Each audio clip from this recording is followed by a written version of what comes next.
Kita semua mungkin bisa menerka, tapi conclusion juga implikasinya terhadap koalisi partai politik kalau memang pasangan ini kembali duet di 2029. Bang Mardhani dulu boleh Bang, sekaligus konklusi.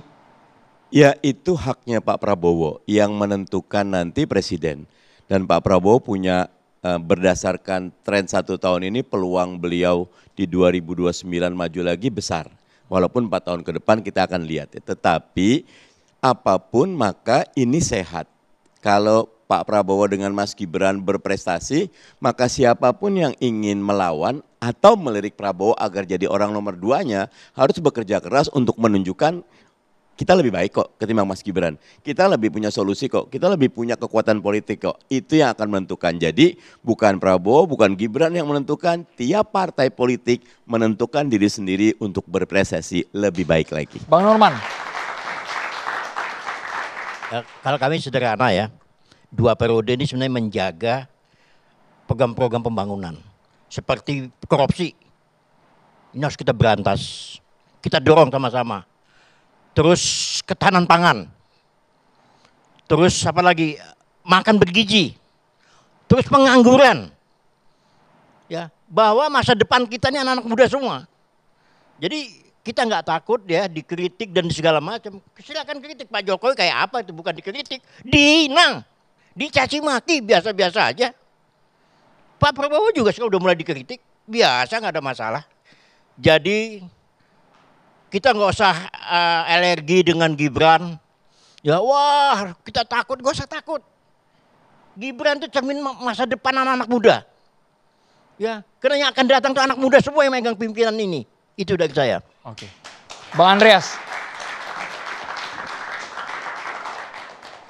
Ya kalau untuk calon presiden dan wakil presiden yang akan datang tentu ya kalau dari Pak Prabowo tentu beliau yang akan menentukan. Itu saya kira hukumnya di dalam pemilihan presiden dan siapa yang dia akan tentukan tentu ya ke depan dengan melihat bahwa proses politik yang akan berjalan ini.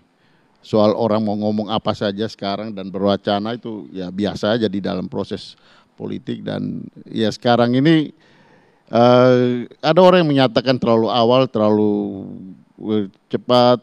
Saya kira itu relatif gitu di dalam proses demokrasi.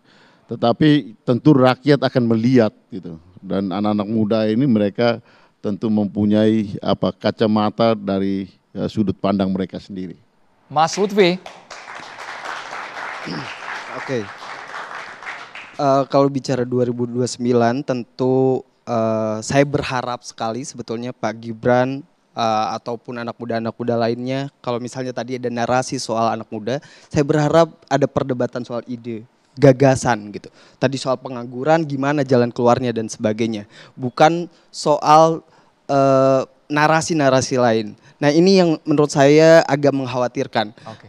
Karena kita seringkali dihadapkan oleh elit-elit politik dengan narasi-narasi yang guyon, bercanda gitu. Tetapi publik jadinya dihadapkan pada kita harus ikutin siapa gitu. Benci atau suka. Nah saya pengen elit-elit politik justru menawarkan gagasan atau ide-ide yang bisa didiskusikan di publik. Kang Cecep, singkat Kang.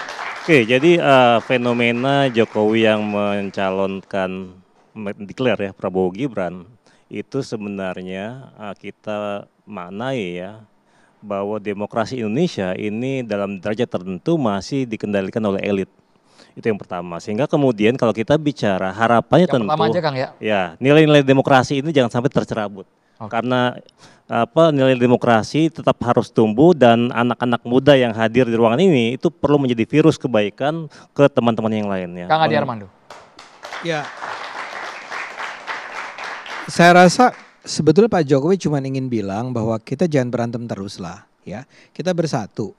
Nah dia sampaikan itu kepada para relawannya. Relawan udah ya jangan berantem-berantem lagi, kita dukung aja Prabowo Gibran sampai 2034 dan dia katakan pada pendukung Prabowo jangan khawatir.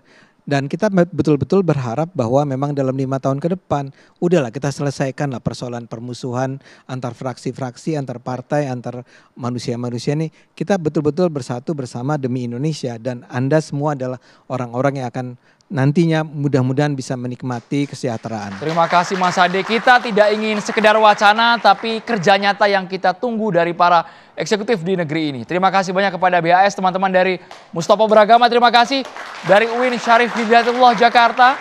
Saya Andromeda Merkuri, selamat malam. Sampai jumpa.